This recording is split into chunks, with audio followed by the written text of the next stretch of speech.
You're listening to Murder Not Murdering with Erin, And Autumn, a true crime podcast about murder and murdering. but we are not murderers.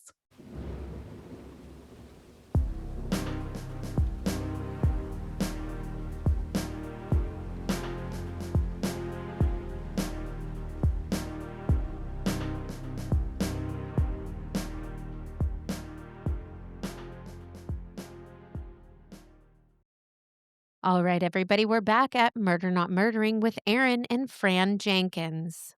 That's what she keeps calling me.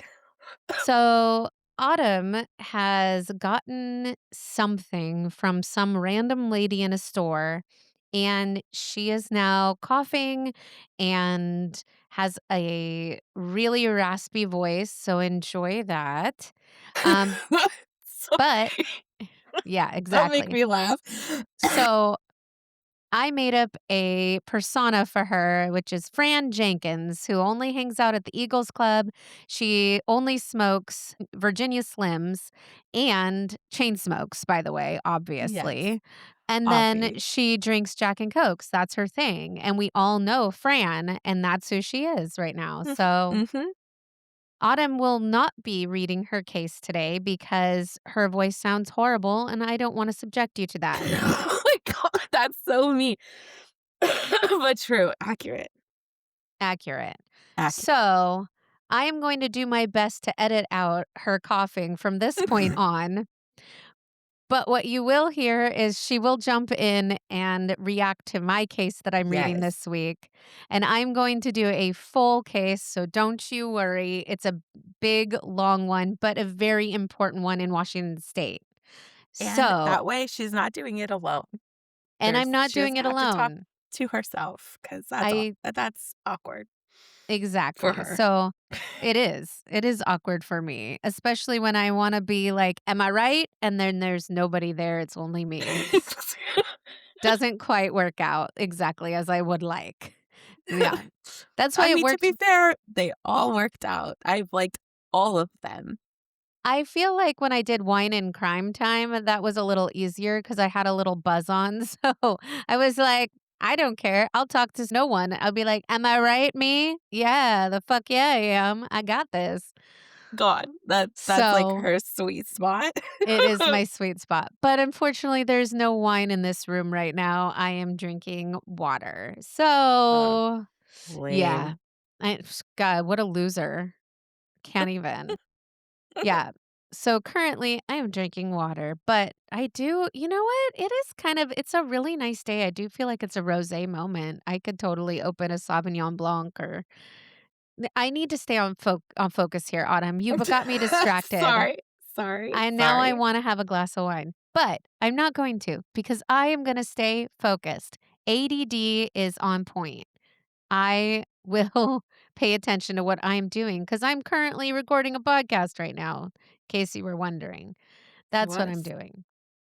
So, I'm going to be doing, like I said, a really important case for Washington State, and it's one that you may or may not know because it's from the 1970s and it is something that I think is super important. And I had forgotten it, which sucks to be me for forgetting it, but I forgot it. And it came up in something else I was reading the other day. And I thought, I have to do this case. I feel like all of a sudden I've been doing these court cases that have changed things, but that's where we're at, guys. It's what I'm looking at currently.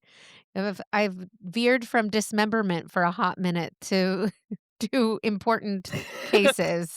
Oh, I don't know. I'll get back on it. I'll get back on wh my I have dismemberment game. no doubt. No. No doubts. It will happen again. Either dismembering or me reading a case about dismemberment. All of it will happen again. So, Yeah. Oh my god. Yes. Keep yes. an eye on Erin. Yeah. No, not me personally. Oh, okay.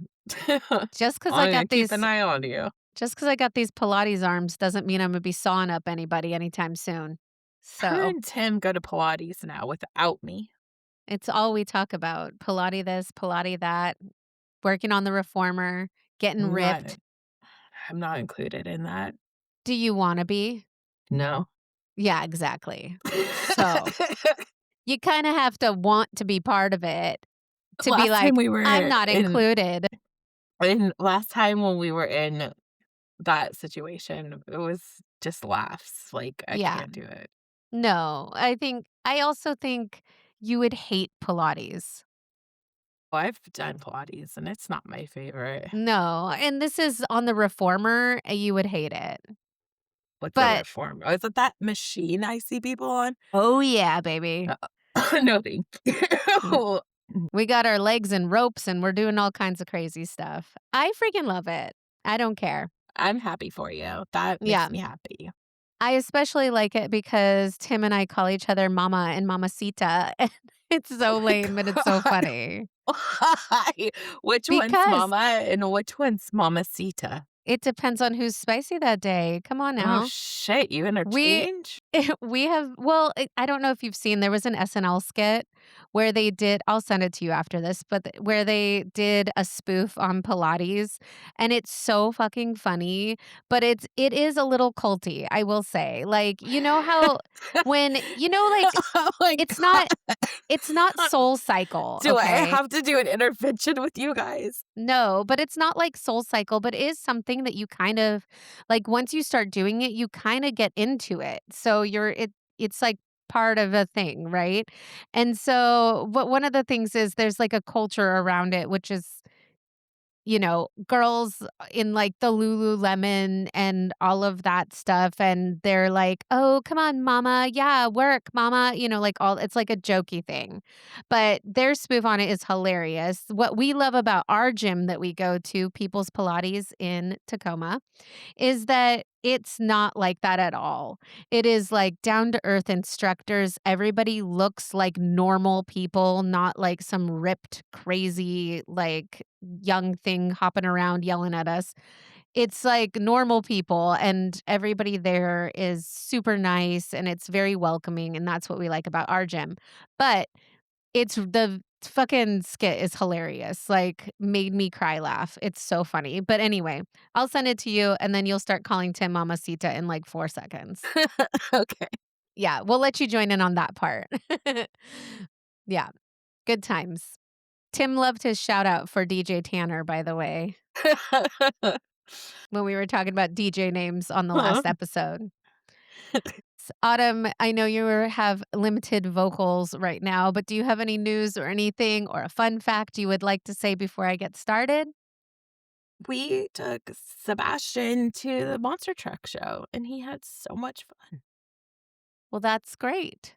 And Monster he's trucks are only loud 10 and months big. old. He did Yeah, really good. that's awesome. I know last time you said you were about to hang out with him, so Mhm. good to have the little update on the little man. That's all I got. All right, fair enough. Fair enough. So like I said, I'm going to be reading my case. Autumn will not be reading for your listening pleasure. And I will make sure that she is here and present and can react to my case. I wrote mine a little longer than usual because I knew that I wouldn't have my buddy to tell us a story. So it'll be just me, but I have a really, really awesome case for you all. So this week, I'm staying right here in Washington because this is one of the most important self defense cases that has ever been heard in our state. One that literally changed how the law understands fear, violence, and survival. And this change came from a Native woman who refused to be quiet. Her name is Yvonne Swan Wanrow.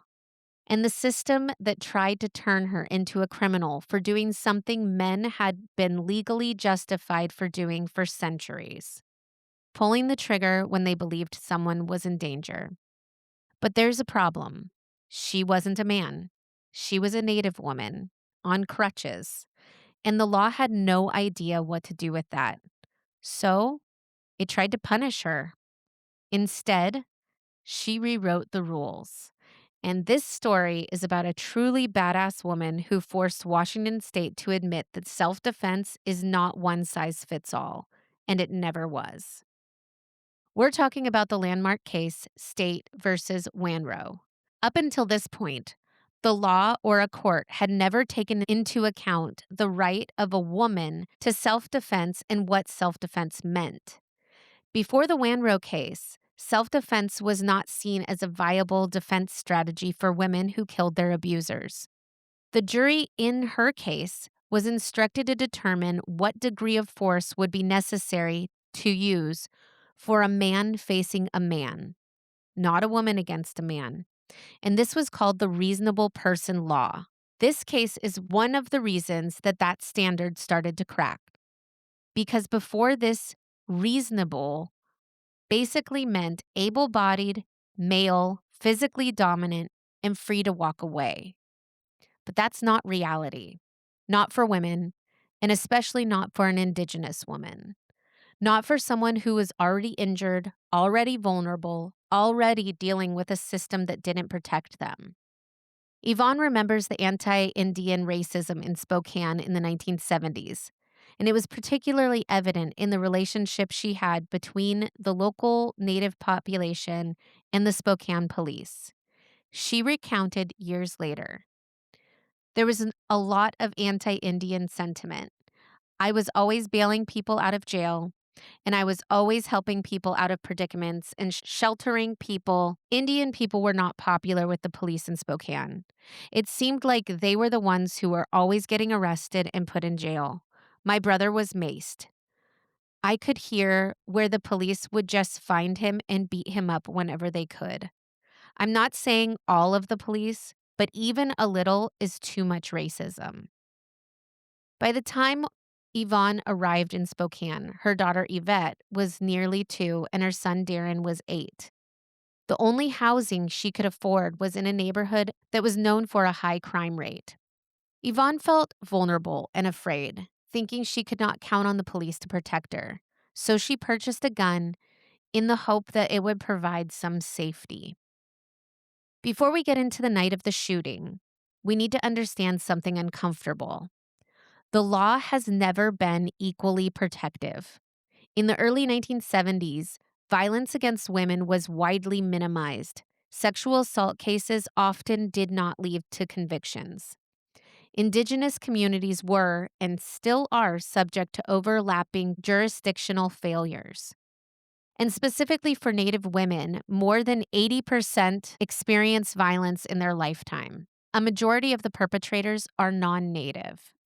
Law enforcement response historically was inconsistent, delayed, or non-existent. So when people say, why didn't she just call the police? You have to ask, would it have mattered? And when we get into all the details, you can see for yourself how this all went down. The man at the center of this case is William Wessler. And the fear around him was not hypothetical. A 6-year-old boy had been sexually assaulted. Wessler was arrested. Then, he was released on bail. That decision alone tells you something about the system at the time.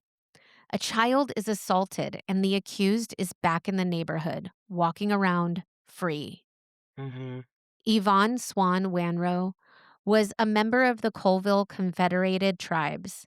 She was a mother, a protector in her community, and at the time of the incident, she had a broken foot, in a cast, and was using crutches. Let's be very clear about what that means in a legal context. The idea that she would be able to retreat safely is questionable. The idea that she could physically overpower a grown man more than 6 feet tall and over 200 pounds to her 5'4", 120 stature is not realistic. Though the facts surrounding the killing of William Wessler were sharply contested at trial, there was no real disagreement about what occurred on the evening before his death. On August 11th, 1972, Yvonne Wanrow left her 2 children at the home of her friend Shirley Hooper so that she could go to a doctor's appointment. Remember, she had that broken foot and was wearing a cast.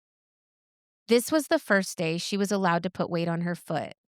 Yvonne's car broke down after her doctor's appointment, so she had to get a ride to her home, and she called Shirley to let her know she would be late to pick up her children.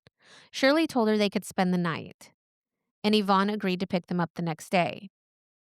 Shirley Hooper lived in a small house. in a mostly industrial area of town. Because there were only a few residences, the area was lonely and it grew very dark at night. But Shirley's reasons to be afraid went beyond her unfriendly environment. Only months earlier, her 7-year-old daughter had been sexually molested. Her daughter refused to identify the attacker, which happens a lot, especially with children. But the physical evidence was clear. The young child had contracted an STI. Then, just a few nights before the day of the killing, Shirley saw a man crouching near the front of her house, and only the night before, her bedroom window screen had been slashed for the second night in a row. It was hot in August, and it seemed clear to Shirley that the person who slashed her window screen was trying or planning to break into her house. Mm-hmm. She told Yvonne about the prowler incident that morning when she dropped off her children, but she kept the information about her daughter's abuse to herself. At some point after 6 p.m., Shirley called Yvonne in a panic. She said she needed her to come over right away and that she wanted her to bring her gun. William Wessler, her next-door neighbor, had tried to grab Yvonne's son, Darren. Darren had broken free from Wessler's grasp and ran back to Shirley's house, leaving his bicycle behind. Just as Darren appeared breathless at Shirley's door, Wessler arrived, claiming, "I didn't touch the boy," which seems very suspicious to be Mm-hmm. already exclaiming that. Right. Like, why would you say something like that? Like, if you weren't guilty of it. Exactly. So Shirley recognized him immediately. He was the man that she had seen crouching near her house just a few nights earlier. But the most terrifying revelation was yet to come. While Wessler stood on Shirley's front porch, her 7-year-old daughter told her that Wessler was the man who had molested her. Just then, Shirley's landlords were at her house when Wessler had appeared. They were there to replace the slashed bedroom window screen. Shirley also had them look at her front porch light that had stopped working. And this is chilling because they found that the bulb was fine, that someone had physically gone and unscrewed it so her light would not illuminate. Diabolical.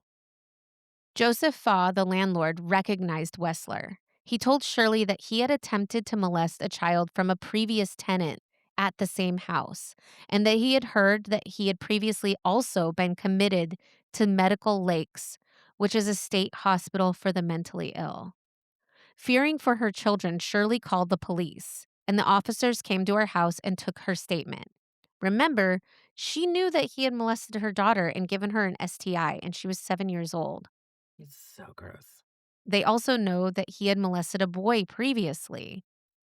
Despite her insistence that Wessler posed a threat to her safety and that of her children, the officers refused to arrest him.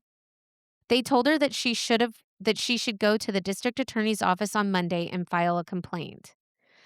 That means going an entire weekend with this Mm-hmm. man next to her who she suspects has slashed her windows, been prowling around her house, and unscrewed her light bulbs so they wouldn't have light out there. Mm-hmm. Her landlord suggested that she gets a bat, and the police agreed with that suggestion and said that she should hit Wessler with the baseball bat, but wait until he gets into the house before she does it. They also suggested that she sprinkle flour under her bedroom window to record footprints if someone came in. So no I one's mean, willing come on. no one's willing to help her. This is super scary. The police are literally telling her to like booby trap her house and that they believe he's going to break in and she needs to And defend there's herself. nothing they can do about it, basically. And She's on her own. she's on her own in a remote area. That's so fucked up. Yeah, it's fucking awful. So at this point, she calls Yvonne because all of this has now gone down after they had already talked. She calls Yvonne, and Yvonne tries to convince her that it would be safer for her and the children to come to her house. But Shirley insisted she wanted to stay in her own home. When Yvonne gets off the phone with Shirley, she grabs her crutches, milk for the children, and clothes, a 6-pack of beer, and with some reluctance, her gun. Then she takes a cab to Shirley's house. On the way, she leaves a note for a friend asking her to come by Shirley's house to help them. Yvonne arrived at the house around 9 p.m. Darren, her son, rushes to her. He shows her the bruise on his arm from where Wessler had grabbed him. He said that he had entered Wessler's house because he had promised to show him his dog. Disgusting. And cannot. Unbeknownst to Yvonne at the time, Darren's story matches the facts of complaints reported to the police as early as 1969. In 3 separate incidents, children and their parents reported to the police that Wessler had lured children into his home on the promises of candy, cigarettes, and other treats once inside. Wessler had reportedly sexually assaulted all 3 of those children. I cannot. I Sick know. asshole. And just getting away with it. So the police were no longer at Shirley's house when Yvonne got there. But the landlords were still there making some home repairs. But after that, they left. And here's Yvonne and Shirley facing the night alone, sleeping next door to an identified child molester who was believed to have broken in the home once before. And don't forget, Yvonne has a bum leg, so she's not really physically capable. These 2 women are not physically capable of taking on a 200-pound, 6-foot-tall man. Mhm. So after putting the 5 children to bed, Yvonne and Shirley continued to rehearse the events of the day, becoming more and more frightened at the prospect of spending the night without a car and without more adults or law enforcement for protection. They thought of several people they might call and finally settled on Yvonne's sister, who she left the note for, Angie and Angie's husband, Chuck. So now Angie and Chuck bring over their 3 children to the house about 11 at night. Now there's 8 children in the home, ranging from a few months old to 8 years old, and 4 adults. But these adults were jumpy and nervous. They stayed awake. They were drinking beer and talking. They could see Wessler's house from the back porch, and they spent a considerable amount of time watching his home for signs in case he was coming over. Yvonne carried her gun in the waistband of her pants. Then, when day began to break, Yvonne and Shirley noticed that Chuck, who had been sitting on the back porch alone for some time, was no longer there. According to Yvonne, about 30 minutes after noticing Chuck's absence, she saw him in the front yard talking with 2 men she didn't recognize.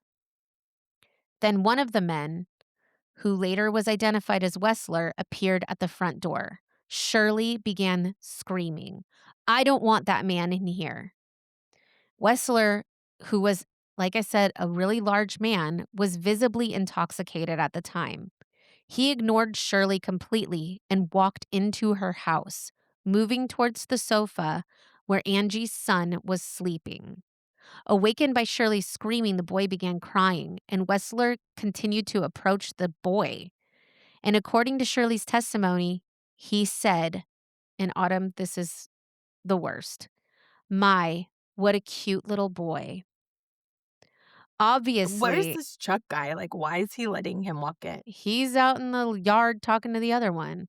But obviously, this intensifies and antagonizes an already very heightened situation.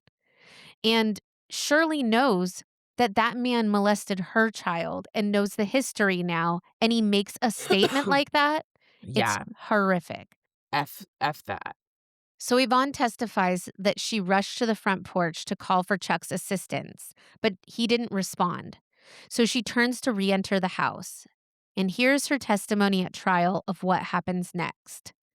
"I had the gun in the waistband of my pants. I was walking on this cast and I turned around and all of a sudden he was there." They ask, "How close was he when you saw him?" "Close," she said. "I could have touched him." "And he continued to make movements towards you?" "To me, it seemed like he was coming right at me. He was just there, you know." "Then what did you do?" "I pulled the trigger of the gun." "Do you remember grabbing a hold of it?" "No, I don't remember." And she was crying while she said all of this. Yvonne also fired 3 shots at Wessler's friend, David Kelly, hitting him once in the right arm. She testified at trial that she didn't remember firing at Kelly, The only memory she had of him was seeing a man running down the street. After Wessler was shot, Shirley called the police, and both Shirley and Yvonne spoke to the police dispatcher. During the conversation, Shirley stated, "Please come to 2903 East Gordon. There's a man who broke in and my girlfriend shot him."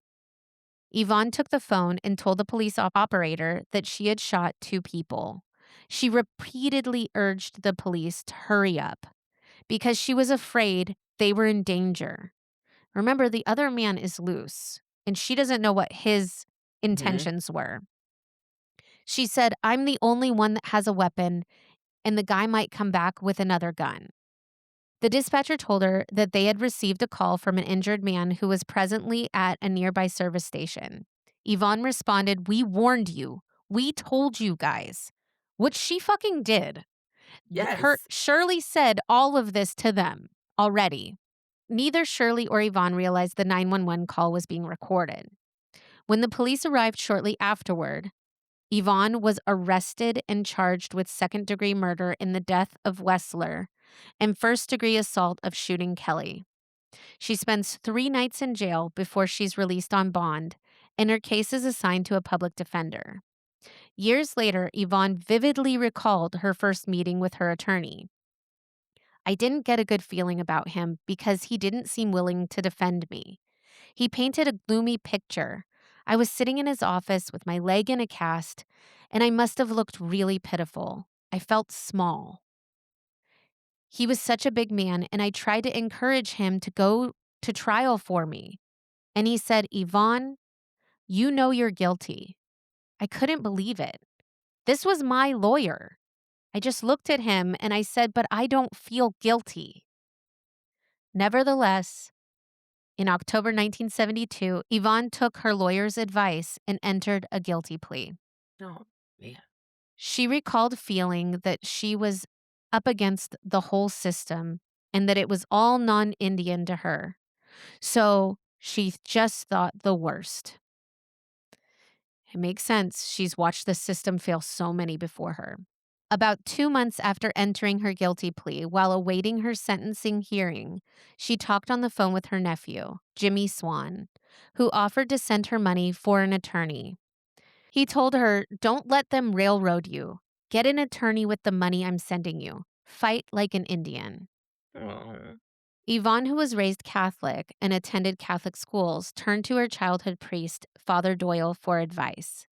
Doyle recommended that she contact local attorney Eugene Annis. Father Doyle had watched Annis in court and thought he was smart and tough.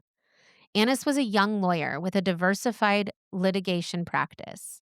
Annis agreed to take the case, in part because he thought there were unique circumstances in the case that did not warrant a second-degree murder conviction.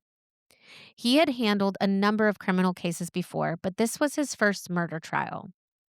Yvonne retracted her guilty plea in December 1972 and entered the plea of not guilty, which was later amended to include a plea of not guilty by reason of insanity. Yvonne Swan Wanrow's trial began May 7, 1973. Instead of being treated as someone who protected children, Yvonne was charged with second-degree murder. At trial, the prosecution leaned into a narrative that would sound familiar. She overreacted. She could have avoided it.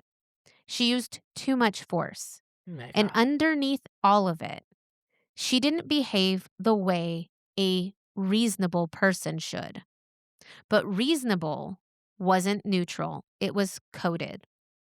Let's get into the courtroom dynamics because this is where things get sharp. The jury was instructed to consider what a reasonable person would do under similar circumstances.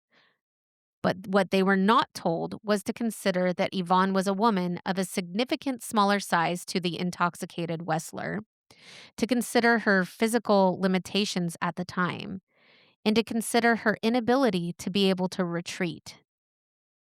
The defense argued she had legitimate fear. She was protecting children because she fucking was. Mhm. And she could not escape safely. No. And that her response to the altercation must be judged from her perspective of that moment. The prosecution pushed back with implications like if she had time to pull a gun, she had time to think. If she could shoot, she could have retreated. And left that boy all by himself?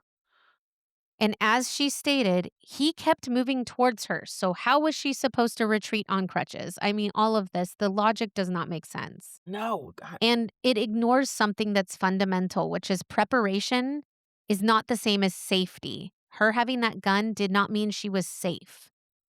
No. She was convicted by an all white jury, guilty. The verdict was delivered on Mother's Day, May 13th, 1973. And this is where most stories would end. But luckily, that's not where this one does. The case reaches the Washington Supreme Court, and the justices are forced to confront a problem that the lower court had ignored. The court needed to recognize that self-defense cannot be measured against a male standard. It has to account for gender, physical capability, and situation-specific fear. On February 11th, 1976, having substituted as Yvonne's counsel, she has, and I love this part, 2 female lawyers now representing her. And this is important because once hearing about this case, it starts building this whole group of feminists that are coming up and saying, this is not fair. This is not right. It also starts a whole wave of people in the indigenous community also rooting for her. Her new lawyers, Schneider and Stearns, files a supplemental brief with the Washington Supreme Court. And Schneider later noted it was only after reading the trial transcript that she realized that the judge's instructions on self-defense had prevented the jury from considering Yvonne's state of mind, as shaped by her experiences and perspective as an indigenous woman when she was confronted by Wessler. They didn't even take that into account of her mindset. The jury had not been presented with the evidence concerning the general lack of police protections in that type of situations. Go grab a bat. It doesn't Grab, matter. Like, put some what flour on the ground. I mean, what is we waiting for? Santa Claus? Like, come on. Truly. And the pervasiveness of violence against women and children at the time, the effect on Yvonne's belief that Wessler was a child molester, her lack of trust in the police, and her belief that she could successfully defend herself only with a weapon, none of these things were considered. He's approaching a child and making a Making disgusting disgusting comment. comment.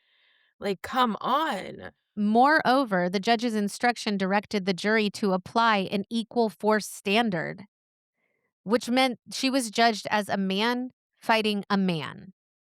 And it prevented them from considering her perspective at all when it evaluated her claim of self-defense.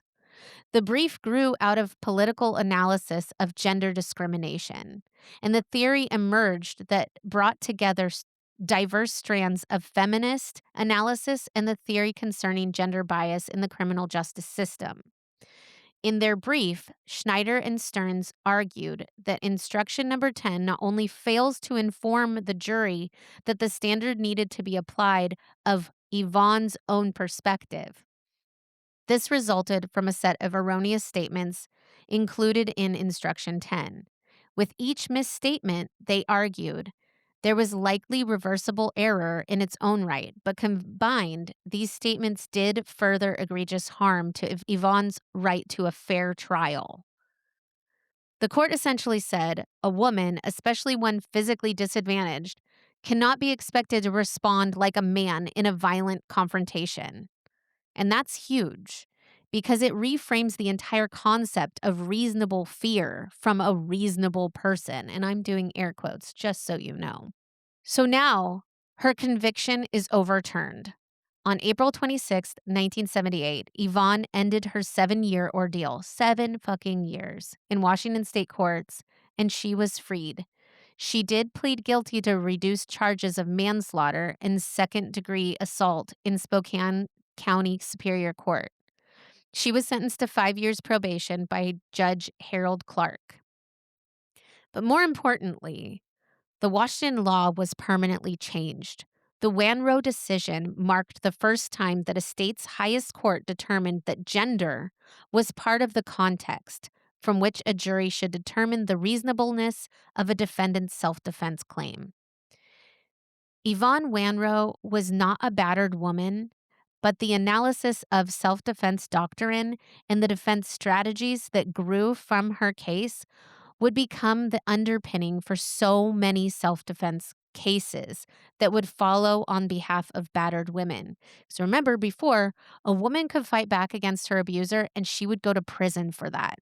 They didn't take that into consideration, what they had been through from their perspective. Making me so pissed off thinking about that. I know. The Wanrow case recognized the challenges brought on to women and shined a light on those who properly defended their children and themselves against male violence.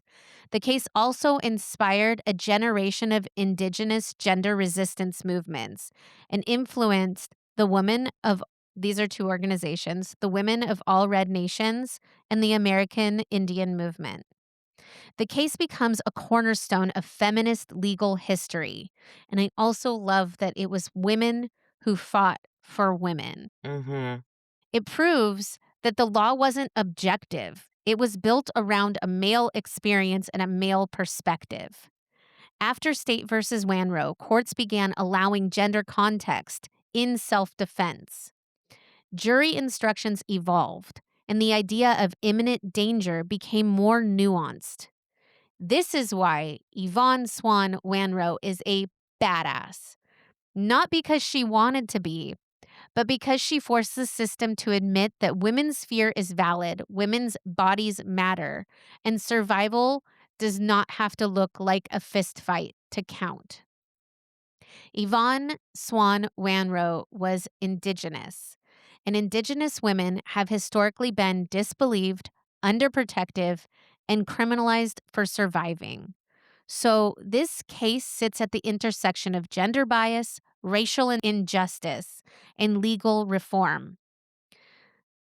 Yvonne didn't just survive that night and save countless children from a child molester. She changed the law in Washington state and forced courts across the country to ask harder questions, like what would a reasonable woman have done? My sources were the University of Miami School Law Respiratory, Center for Constitutional Rights, Wikipedia, University of Washington Press Books, Tribal Tribune Reporting, the Peace and Justice League of Spokane, and the Washington State Museum of History and Industry.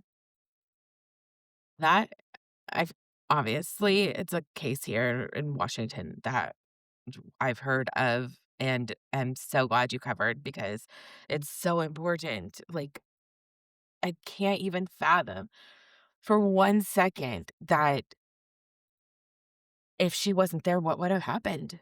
What would have happened? I mean, and because this man has a history of violence against children and everything, and that he had been slashing the windows and obviously turning the light off, like he was trying to get into that house to get at those kids. He Like, and didn't he had, even give a shit. The police knew he was they trying knew. to do that, and he was like, "Can't stop me." He had already molested 3 children that they were aware of. They also knew that the landlords told the police when they came that he had molested, tried or attempted to molest a previous child from that same address. Then she tells them, "I know my daughter told me he is the person who molested her and gave this 7-year-old an STI." Like, what the fuck? They know that, and she said she identifies him as the person crouching around her house, and they're like, "There's nothing we can do. There's nothing we can do about it. I'm sorry." So what was she to do? Shirley calls her friend who she knows has a gun and is like, "We need to protect these kids," right? Mhm. Now, I still don't understand why Shirley didn't go to Yvonne's house. Like, that to me was a no-brainer. Get the kids away from there, but at the same time, you don't always want somebody to think that it's like, what are you gonna do the next night, right? Mhm, mhm. So I understand that, and then they call over Angie and Chuck, who are fucking useless. Like, I mean, yeah, where the fuck was Chuck? What the fuck, Chuck? I mean, I think they insinuated it when I was reading the case that Chuck might have been a little drunk.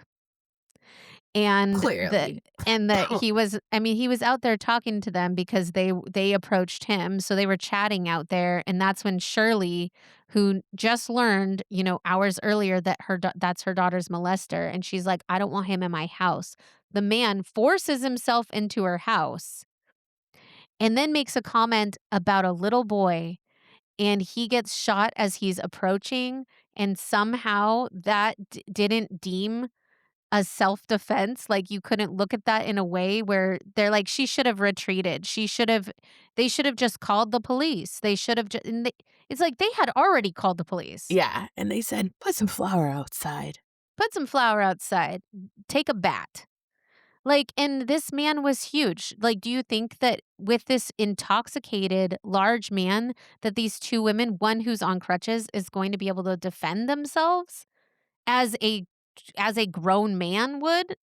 Which is what they were saying according to that law. It's so frustrating, but the great things that came from this is that literally, I mean, I can't tell you how many cases were helped from this case because now you can look at things from that women's perspective, right? So you have women who have been, abused for years or women who have had to deal with male violence and you look at from their perspective and their level of fear and how they would fight back, right? Mhm. So Mhm. then it helped so many cases after that. And then even more incredible, Yvonne Swan Wanrow becomes a leader in the feminist movement and the indigenous peoples movements. So she, to this day, is still out there fighting the good fight and Mhm. doing her part. And she has inspired incredible amounts of women, not to mention her female lawyers as well, who Mhm. fought for her. I mean, it's just incredible this wave of how when women support women, we can get shit done. You know what Mhm. I mean? And it took it being so fucking loud and protests and all these people around for them not to be able to say, "This is okay," because it's It's not just how okay. it is. It's just the It's just way it how it is. is. Exactly. She shot him, so she goes down for murder. Mhm. When the case is not that simple, you know? I just thought this was a super important one, and I mean, I knew of this case, but I did not know the details that the police had already come there that day. I didn't know the details of exactly how everything went down, so I thought it was really important one to share, and, some of this came from after doing Kitty Genevieve's. This was also a case that came up in conversation, so I thought it was really important to share this one on our podcast and get the word out there about this, especially it being Washington State, it's in our hometown. So I think it's important and, hopefully this is something that resonates with everyone as you're listening today. All right. So, thank you so much for listening to my case today. Thank you, Fran, for joining me. Anytime, sweetheart. That's Fran Jenkins. You know her. My Virginia Slims are waiting for me. Yeah, go get her. What is this accent? I don't know. Somebody get her a Jack and Coke. She's choking again. Oh my god. I need something to wash it down. No. I can't No, laugh. the wheezing is not helping No, anything. it's not. I'm so sorry, listeners. I am so sorry. Well, we're glad you didn't read us a whole ass case because that would have Yeah, it been would have been awful painful for everyone involved. for everyone.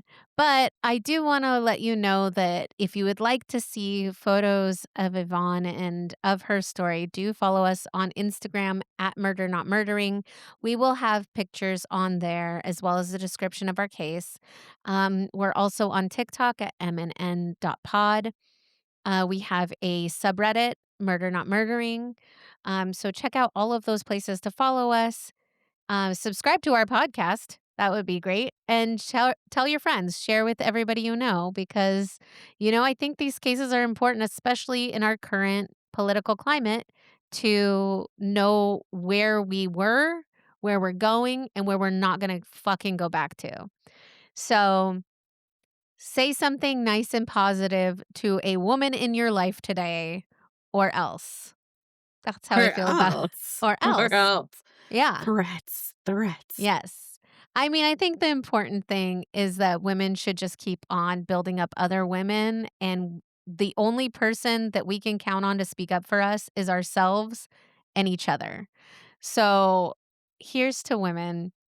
I'm gonna go get a glass of Sauvignon Blanc. You can do whatever you would like, if however you'd like to proceed with your day. Autumn should get some tea, and we are gonna see you next week. Thanks again for listening to us. Bye. Bye. Oh God. Oh, it's bad. I can't.